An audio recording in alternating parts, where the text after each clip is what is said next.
Praise the Lord. Palakpakan tayo man tiyapo kapalitan. Hallelujah. Masarap po pagpuri sa Panginoon. Amen. Amen. Ang topic po natin ngayong hapon ay matatagpuan sa 1 Corinthians chapter 14 verses 4 to 8. At papamagatan ko po itong the highest form of love. So, hindi pa po tayo nakakawala sa pag-ibig. May aftershock. May aftershock po tayo. Alam niyo po, may dalawa pong form or may dalawang paraan kung paano ipinapakita ang pag-ibig. Gagamitin ko ang pag-ibig kasi for me, pag-ibig at pagmamahal ay magkaiba. So, may dalawang form na pwedeng ipakita ang iyong pag-ibig sa iyong minamahal. Ang una ay sa salita. Ang pangalawa ay sa gawa. Love by words or love by action. Dito po sa 1 Corinthians chapter 13 verses 4 to 8, sabi po niya, love suffers long and is kind. Love does not envy. Love does not parade itself. Is not puffed up. So dito makikita natin yung effort. Tama? May effort dito na nagaganap. Hindi lang sinasabi, kundi may effort. Does not behave rudely. Does not seek its own, is not provoked, thinks no evil, does not rejoice in iniquity, but rejoice in truth, bears all things, believes all things, hopes all things, endures all things. Love never fails, but whether there are prophecies, they will fail. Whether there are tongues, they will leave. They will cease. Whether there is knowledge, it will vanish away. So, ang pag-ibig sa scripture po ay nilalarawan ng ating pag-aaralan ngayong gabi na ang pag-ibig ay matyaga. Ito po yung binasa kanina. Magandang loob, hindi mainggitin, hindi mayabang, hindi mapagmataas, hindi magaspang, hindi makasarili, hindi magagalitin, at hindi mapagtanim ng sama ng loob. So dito po makikita natin na itong pag-ibig dito is action of sacrifice. Amen? Hindi rin ito natutuwa sa gawaing masama, bagkos ay nagagalak sa katotohanan. Ang pag-ibig ay mapagpatawad, mapagtiwala, puno ng pag-asa, at mapagtiis hanggang wakas. Sino ang mapagtiis hanggang wakas? Walang reklamo, kahit konti. Ang pag-ibig ang ginagamit sa Bible when it comes to love, hindi pagmamahal. Ang pag-ibig ay hindi nagkukulang kailanman. Kahit mga hula ay mga tapos, maging ang mga wika ay titigil, ibig sabihin yung mga gift na ibinigay sa atin, spiritual gift of prophecy, spiritual gift of speaking, spiritual gift of wisdom, lahat ito ay may katapusan. Pero ang pag-ibig ay walang hanggan. Amen? Bago po tayo magpatuloy, gusto ko lang pong ibahagi sa inyo kung ano po yung napag-aralan ko noon, long time ago, nag-aaral ako ng Sunday school when I was in Singapore. Na may tatlong klase ng pag-ibig sa Biblia. Ang una ay ang agape love. This agape love, ito po yung selfless, unconditional, and sacrificial love. Agape love is the highest form of love. Example po nito ay the love of God towards us is called agape love. Ang pangalawa ay eros love. from the word erotic.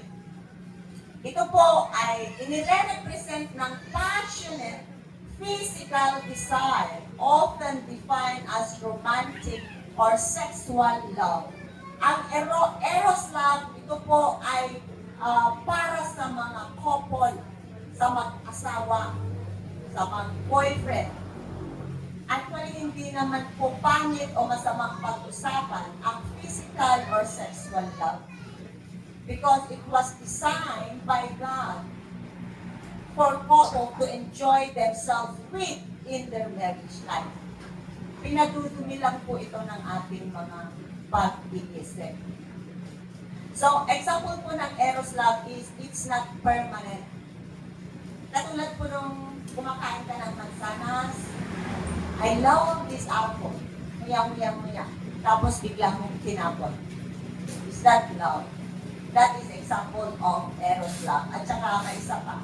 Yung sasabihin mo na you love your dog, you love your cat, you love your pet. Pero umuwi ka sa bahay mo, kinain niya yung bag mong pinakamaganda at pinakapaborito mo. Anong ginawa mo? Nangalang kumuha ka ng palo. Pinalo-palo mo yung aso, sabihin mo, lumayas ka, hindi ka kailangan. That is eros love. Pwedeng mawala. Pansamantala. So, number 3 is the filio or philia. It is brotherly love or brotherly, sisterly affection.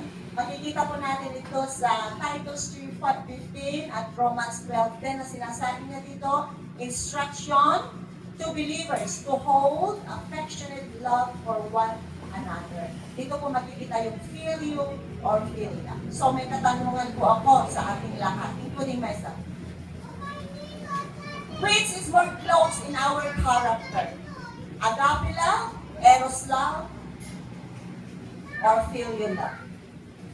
Alam niyo po, if we are being honest, nandun lang po tayo sa eros at filial love. Because only God can truly perform that agape love. Amen? That sacrificial love, tandaan niyo, agape love is sacrificial love. Unconditional love. Selfless love. Kaya kong ibigay yan sa pamilya ko. Kaya kong ibigay yan sa sibling ko, sa kapatid ko, sa asawa ko, sa magulang ko. Yes, because they are your family. Pero sinasabi sa ating Biblia sa Romans 5:8, sabi niya, but God demonstrate His own love towards us while we were still sinners.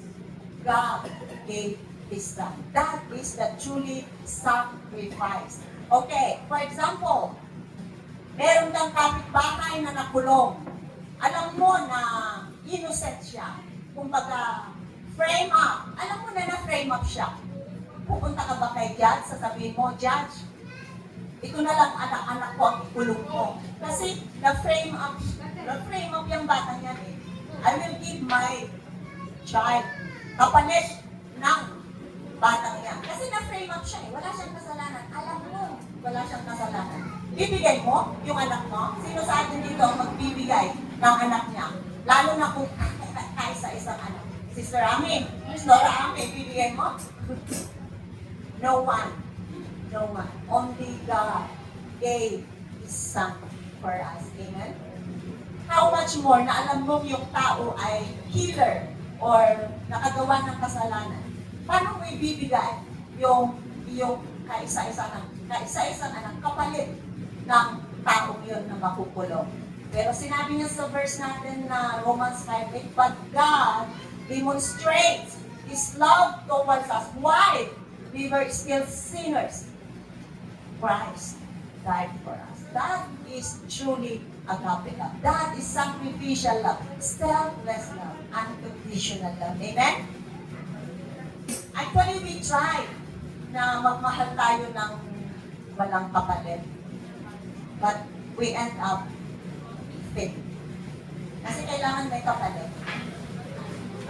Okay, so sinasabi po ng Bible na instead of us boasting our love to God, ano po yung boast? Pagyabang. So instead na ipagyabang natin ang ating pag-ibig sa Panginoon, let us boast God's love towards us. Amen? Dahil ang Biblia po, the Bible instructs believers to boast o ini-instruct ng Biblia na ipagyabang natin only the Lord's character. Particularly His unfailing love, justice, and righteousness. This afternoon, we all talk about Jesus, not human. Hindi tayo, hindi. Pag-usapan natin ang Panginoon, hindi tayo. So, sinasabi dito na huwag natin ipagyabang ang ating human strength, human wisdom, human knowledge, even our love to God, do not boast. Sabi niya sa Jeremiah 9:23 and 24. But those who wish to boast should boast in this alone, that they truly know me and understand that I am the Lord who demonstrates unfailing love and who brings justice and righteousness to the earth. Hallelujah. Sabi po niya sa Tagalog, ito ang sinasabi ni Yahweh. Huwag magmalaki ang matalino dahil sa kanyang karunungan, o ang malakas dahil sa kanyang lakas, o ang mayaman dahil sa kanyang kayamanan. Kung ang sino man ay gustong magmalaki, ipagmalaki niya na ako'y kilala niya, ito ang mensahe ng Panginoon, pagmalaki natin na kilala natin siya, at siya ay ating nauunawaan. Nauunawaan po ba natin ang ating Panginoon?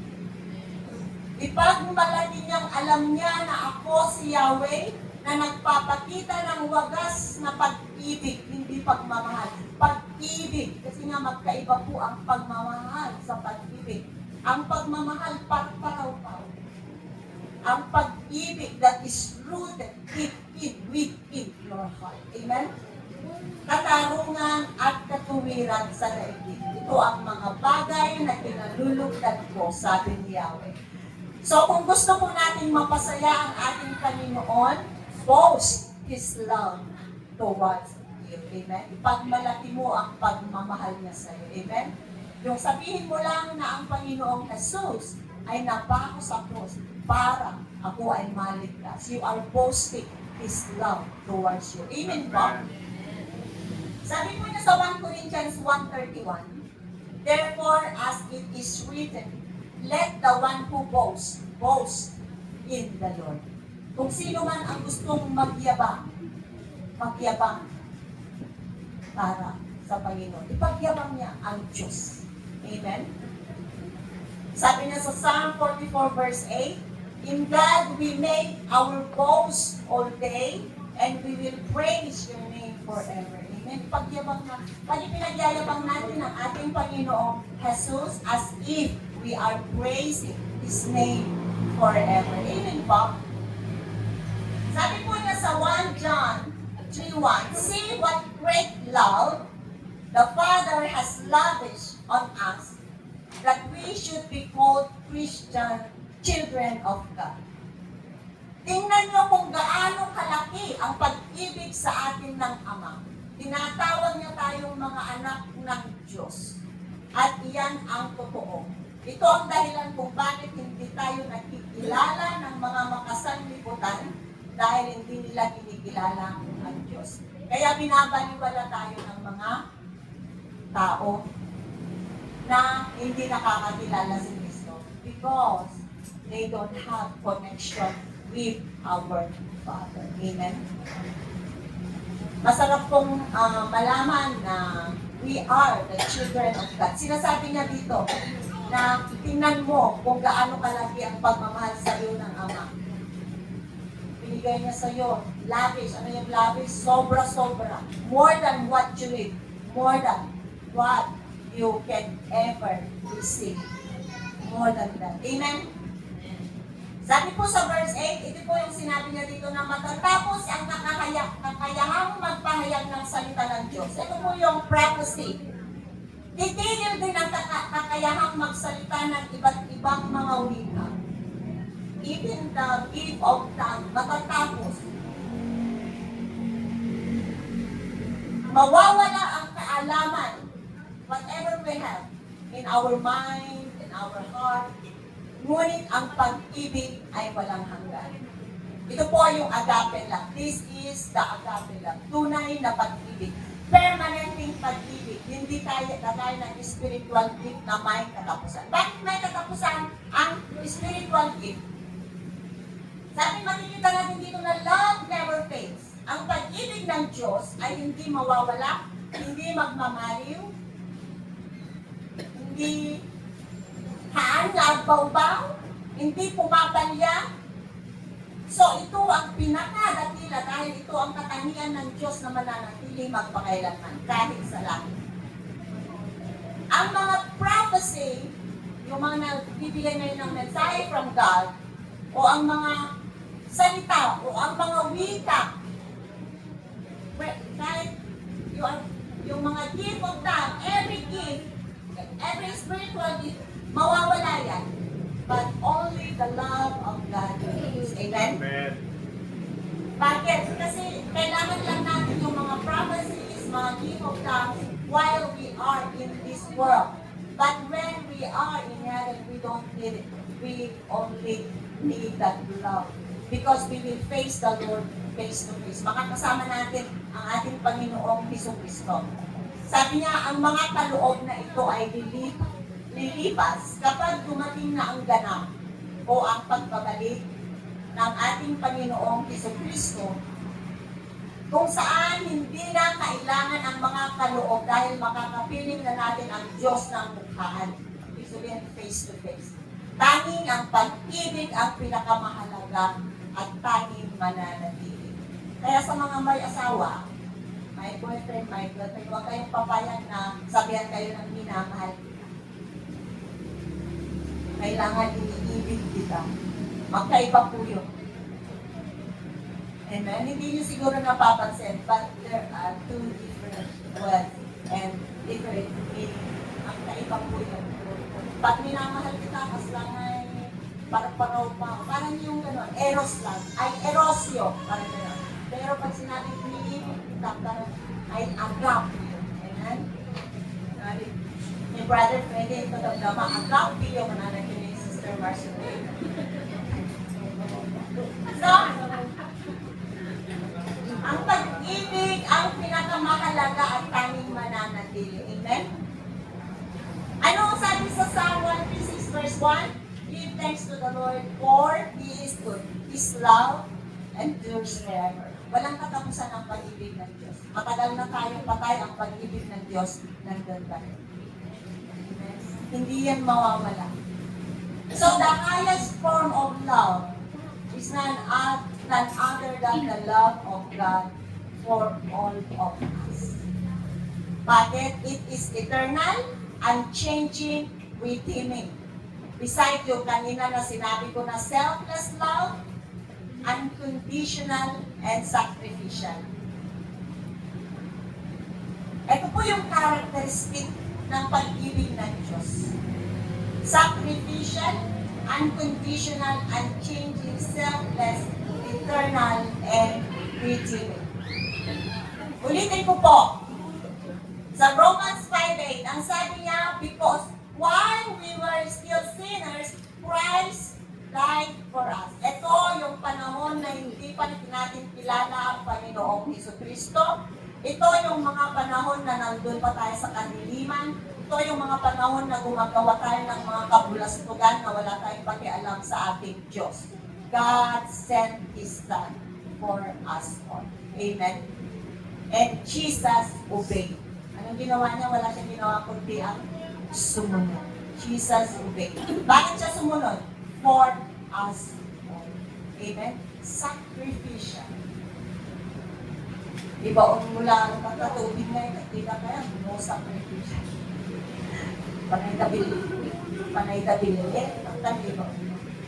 Okay, John 15 verse 3. Kapit na po tayo. Kunti lang ito.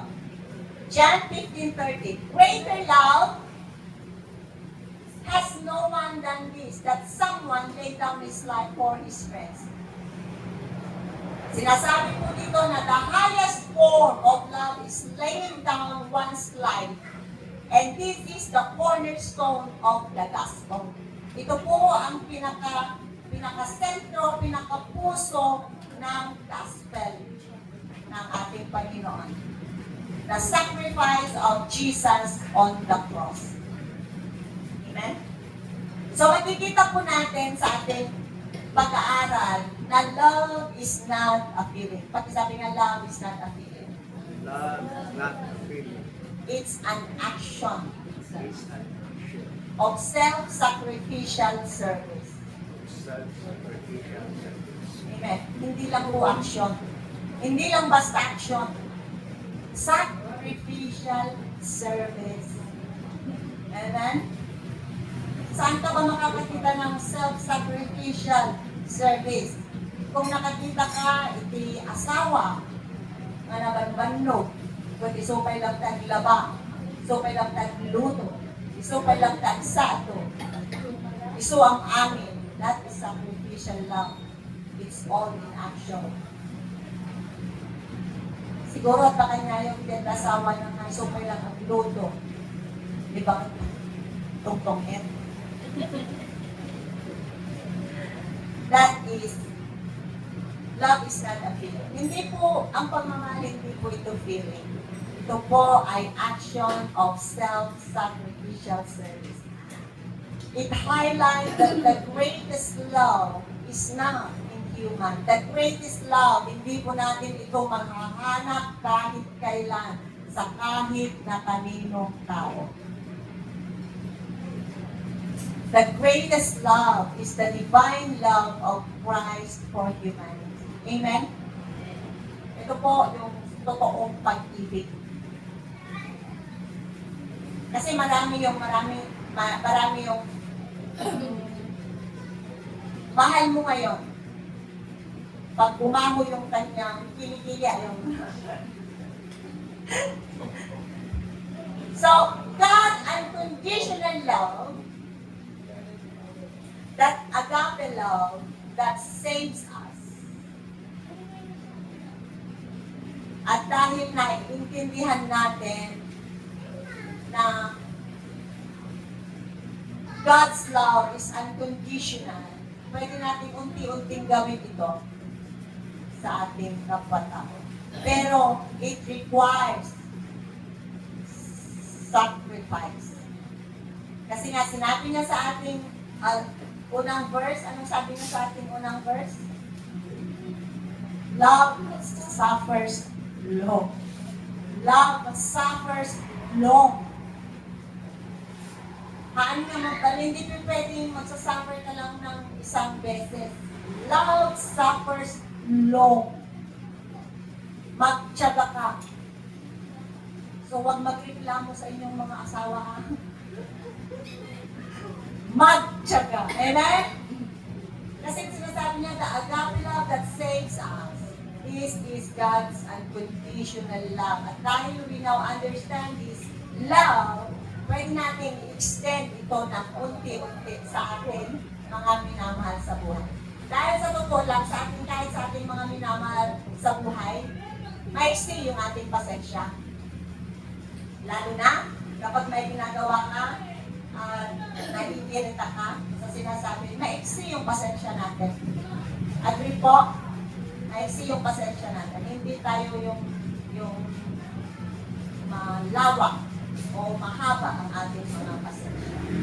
Nung nakaraan, natandaan ko, tinanong tayo ni Pastora Lorna.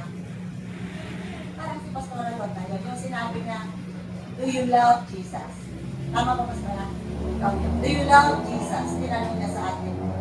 Ngayon, ang tanong, do we know how much God loves you? Amen. Babalik na rin natin yung tanong. Yung tanong noon, mahal mo ba ang Diyos?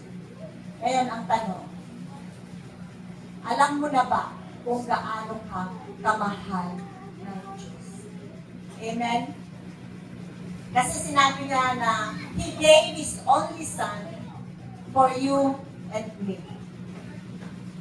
Kumbaga, parang yung senaryo, sasabihin ng Diyos Ama, bababa ka sa lupa. Makasalanan na yung mga tao. And there is only one thing na pwede natin gawin para sila ay magkaroon ng buhay na walang hanggan.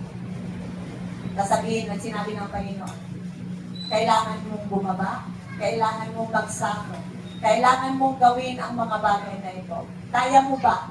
Ikaw ay maipapanganak sa isang bagong sabsaban.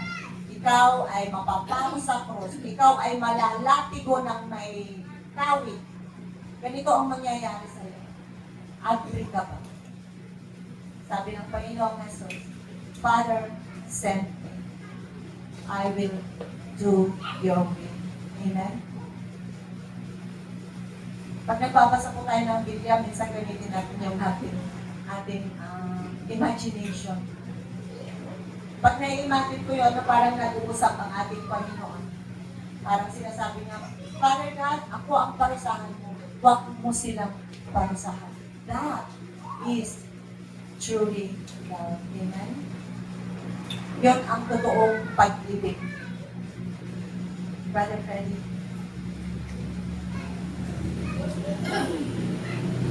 Yun po ang totoong pag-ibig. Ang pag-ibig ng ating Diyos Ama sa atin.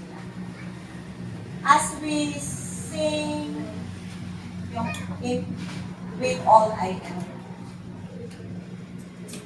sa ating mga puso, magpasalamat tayo in our silent prayer sa ating Panginoong Jesus sa kanyang sacrificial works on the cross.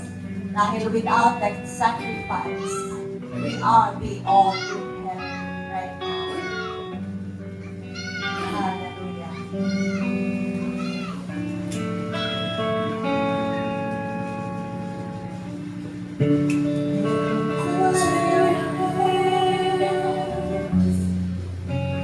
I can live you again with all I am for you, Lord.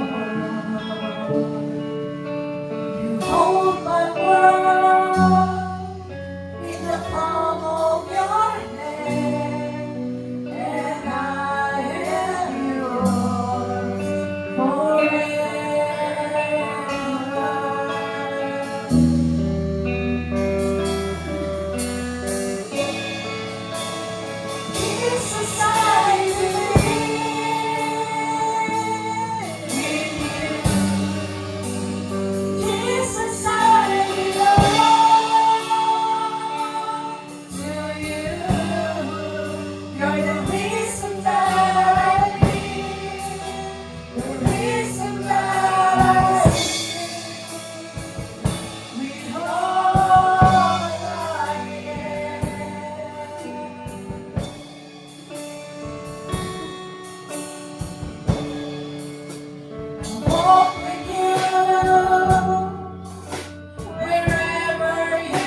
napakaganda po yung mensahe ng ating Panginoon.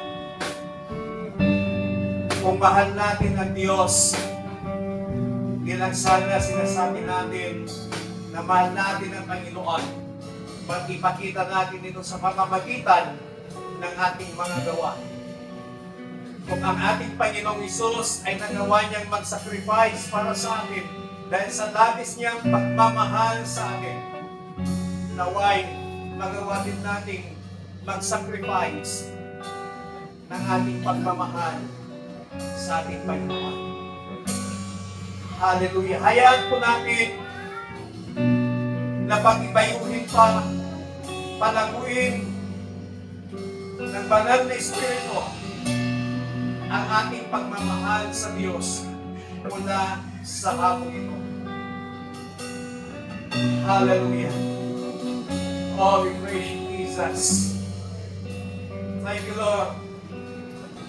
Thank you for the agape love. Thank you for the sacrificial love, God. Maraming salamat.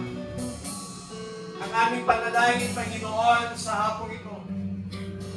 Holy Spirit, patuloy mong palawagin, padalimin ang aming pagmamahal sa Diyos mula sa oras na ito.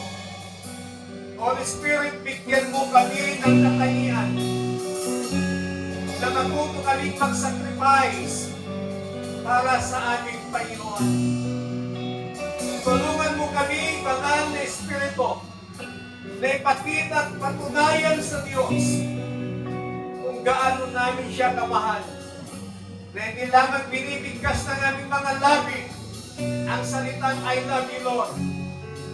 But na ipakita namin ito sa pamamagitan ng aming mga gawa kung gaano namin kamahal ang aming Panginoon. Banal na Espiritu, sa hapong ito, patuloy kang kumilos sa buhay ng bawat anak mo. Panginoon, tulungan mo kami sa bawat araw ng aming mabuhay upang maipakita namin sa iyo ang tunay at malalim naming pagmamahal sa inyo.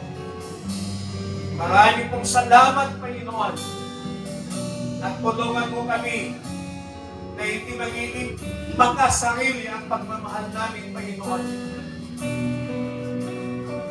kundi mapagbigay, Panginoon. Salamat po ng marami. Salamat sa inanak na siya mong ginamit na maghayag na mga salita. Ang aming panalangin, patuloy mo siyang pagpalain sa lahat ng aspeto ng kanyang mga buhay at patuloy kang kumilos sa aming mga buhay, Panginoon. Thank you for that wonderful love na ibinigay mo sa aming Panginoon. Salamat po. Give you all the glory, honor, and thanksgiving. In Jesus Christ, may name we pray. Amen. Palakpakan po natin.